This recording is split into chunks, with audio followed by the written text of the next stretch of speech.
welcome to Giants Latest, a topic that has been popular among Giants fans lately, from what I have seen and spoke to other people with, is if Joe Schoen takes Abdul Carter at 3, is that basically him admitting that the Kayvon pick was a mistake?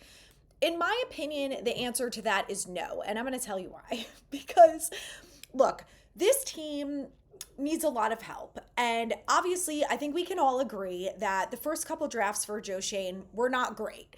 But I also think it's not like Kayvon was a complete bust. Like, we can talk about Evan Neal being a bust. That's something separate. While I don't think Kayvon has lived up to the top 5 overall pick hype and things like that, he's not a bad football player. He's just not great. And, I think that if you're Joe Schoen, you have to build this team to be a really good team of the future. And if that means taking the best player in the draft, that's Abdul Carter at 3, then you have to do it.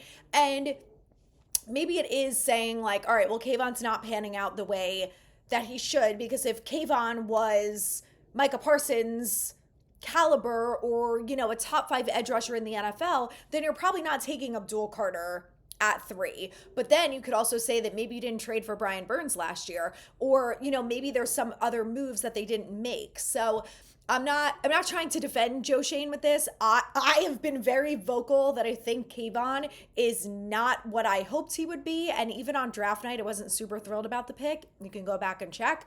Did a live podcast. And, I think that if you're Joe Schoen, that you have to do whatever you have to do to make this roster good and to try to win football games. And if that means bringing in Abdul Carter and adding him into the rotation and giving less time for Kayvon or trading Kayvon, then so be it. If Abdul Carter comes in and he is a damn good football player and from day one he's amazing, then I think that says that over the time that Joe Schoen has been here, he has learned from his mistakes and he's actually been able to scout talent better, because he had a really nice draft last year. If he can do the same this year, especially with someone like Abdul Carter with the 3rd overall pick, then, I think he's learned from his mistakes, which is something that I have been very vocal about as well, that something he needs to work on and improve upon. So we'll see what happens. I think that it also just shows the approach too, that if they pick Carter at 3, that they're focusing on best player available and bolstering up this roster instead of picking for need, which is something that Joe Schoen has done in the past. So I don't know. You guys let me know what you think. I have heard mixed reviews on this, but that's kind of where I'm at with it. Let's move along and talk about Jackson Dart, because I have seen some other mock drafts and things like that have the Giants trading into the 1st for Jackson Dart or getting him at 34, if they go Carter or Hunter at 3. And I don't hate that. I don't love it. I think that Jackson Dart has the capability to be a good football player in the NFL.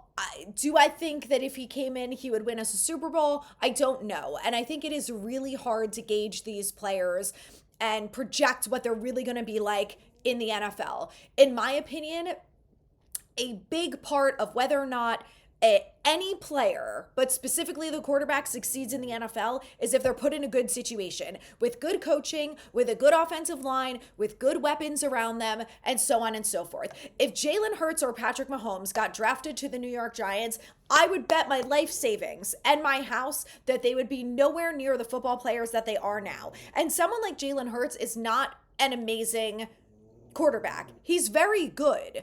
But he's also in a situation where everything around him is amazing. He's had the best offensive line. He's had amazing weapons. Now he has Saquon. He's had a really good defense. They draft amazingly. They do a really great job in free agency. They always get it right. They just do. And we could learn a thing or two from the Eagles, unfortunately.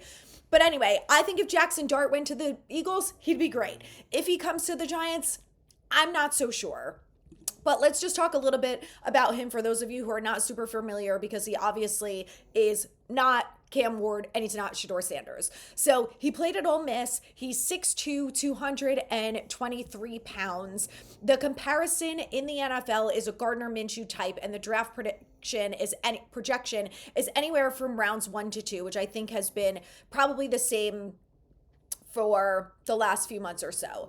Let's talk about a couple of his strengths. Pretty good situational decision maker on third downs. Obviously, we all have witnessed what it's like to be a poor decision maker when you're the quarterback of the Giants. So good decision making is obviously a necessity, especially on third downs. Very accurate with his back shoulder fades. Something else, that knowing that they brought back Darius Lee and knowing that they have Malik Neighbors, and maybe we'd ever see Jalen Hyatt have some success on this team. But those are the guys that are going to be the ones who are used on those back shoulder fade routes. And, it could open up the possibility that maybe we will have some explosive plays. He throws with adequate accuracy and drive velocity between the hashes, and he gets across the field progressions when he needs to. Now, one thing that I have heard about him and seen about him is when it comes to getting through the progressions is sometimes he gets stuck on his reads. And again, it's giving Daniel Jones, and that type of stuff scares me. So obviously, I don't think any quarterback prospect is perfect. I think that there's always going to be things that they have to work on. And obviously, that's why you're not picking Jackson Dart number 1 overall, right? Because he's just not at the same caliber as a guy like Cam Ward. And honestly, sometimes I'm like, I don't even know if Cam Ward should be drafted number 1 overall. Good football player, don't get me wrong, but he also has some things to work on in the NFL. And I think if you're picking a guy number 1 overall, he's got to be the starter day 1. And if you're the Titans, I think the Titans are a bit of a mess. So if I'm Cam Ward, I'd be like, please don't draft me. Like, this is a perfect example. I think if Cam Ward goes to the Titans, he's never going to have an amazing NFL career. And I'm sorry to Titans fans. I just think that's going to be the case. And you can make the same argument with the Giants. So I'm not going to come out here and say, well, if he came to the Giants, he'd be an all-pro, because I also don't think that. I just think the Giants are in a little bit of a better situation than the Titans are. And if he comes to the Giants, he wouldn't be forced to play day 1 or even week 5, which I think is the most important for a young quarterback they need to develop. So anyway, those are my thoughts on Jackson Dart as we talk about Cam Ward. But I think Jackson Dart, like I said, will be a good football player. I think there are better players that they could take at 34. And I'm at the point where I'm like, if Shedeur Sanders is not your guy at 3, punt the quarterback. Just wait. You have 3 other quarterbacks on this roster. Let's see what they can do this year. Try to win some football games this year. Good luck.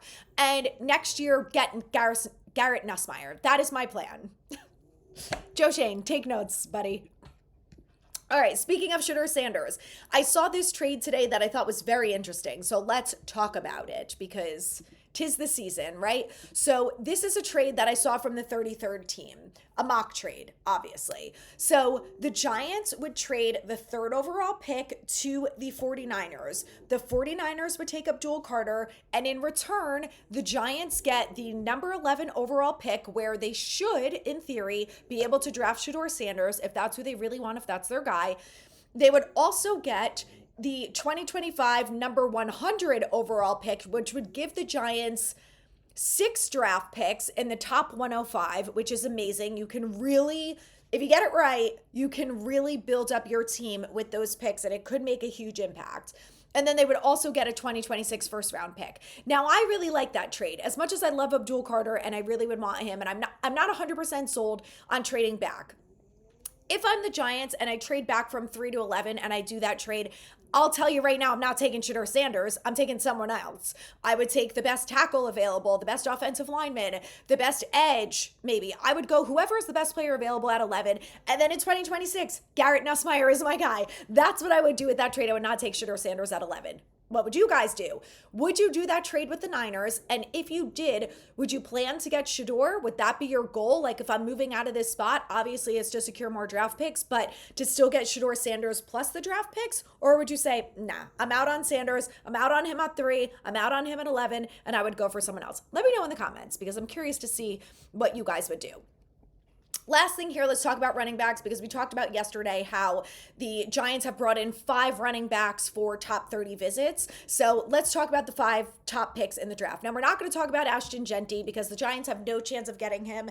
I've talked about this. If they draft him at 3, I'm absolutely going to lose my mind. And I have a little bit more faith in Joe Shane that I don't think he's going to do something as stupid as that. So let's talk about the 5 draft picks behind Ashton Genty. Number 1 is Trayvon Henderson from Ohio State. Now, we have talked a lot about, the two-headed monster that the Giants used to have, and that I think that's something that the Giants should bring back. And since they are doing extensive research on running backs in this class, I love the idea of having two-headed monster again. This is exactly what Ohio State had last year. They had Henderson and they had Jenkins, and it was very impressive and fun to watch. So he's 5'10" and 1/8. Don't forget that 1/8. I know it's very important.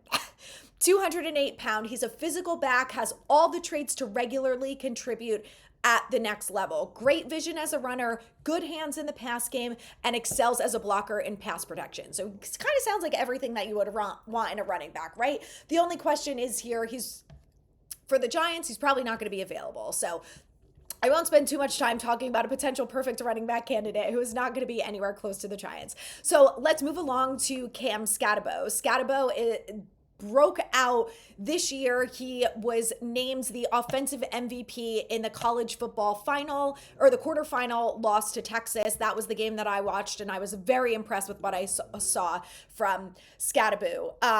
Very impressive football player. In that game alone, he recorded 143 rushing yards, 99 receiving yards, and a 42-yard touchdown pass. He has great patience, contact balance as a rusher. He forced 102 missed tackles. This is something that we have talked about with Saquon and some of the other running backs on this Giants team. And something that I think that actually Tyrone Tracy has been pretty good at for the Giants is forcing those missed tackles. Who would not love another running back who's able to do that? Moving along, Quinshon Judkins from Ohio State. Like I said, that two-headed monster, very impressive season for him. Last year, he ran for over 1,000 yards, only 10 or a little bit more, yards than Henderson. Henderson had 1,016. Judkins had 160. So very impressive. Like I said, helped them win the national championship over Notre Dame. Very impressive running back. I like this guy. I don't really know where he's going to end up going at some point in this draft. Like I said, I don't really want the Giants to draft a running back that high. I don't know if he's going to make it all the way to the 3rd or 4th round, but he had a really great game in the national championship, 121 scrimmage yards and 3 touchdowns. Love it. Next to DJ Giddens, who is a junior from Kansas State. So according to the NFL, he is a bit of a sleeper pick. So could be a guy that goes in later rounds. He is another guy who makes people miss, good at forcing missed tackles. One thing that he needs to work on is in the pass game as a receiver and a blocker, but he has the potential to become a 3-down back at the next level in the NFL. So a name to watch, DJ Giddens from Kansas State. Lastly here, let's talk about RJ Harvey from UCF. Has a lot of versatility and potential at the next level. And he's actually ranked above Omarion Hampton from UNC, who's a guy that the Giants brought in for a top 30 visit. Harvey is from UCF, has good vision, good at earning yards after contact. He's good at making defenders miss. All things, like I said, that we like out of running back. So I think any one of those guys, you can't go wrong if you're the Giants. Another name just to watch for is Trevor Etienne from Georgia. He is Travis Etienne's brother, and I think we all know, we have seen Etienne and what they are capable of doing, that if his brother is anything like Travis, then can't go wrong with picking him, especially in a later round. Could be a good value pick. So do you guys like any of these running backs? Do you want the Giants to go after one? Let me know in the comments and hit that subscribe button for more things Giants.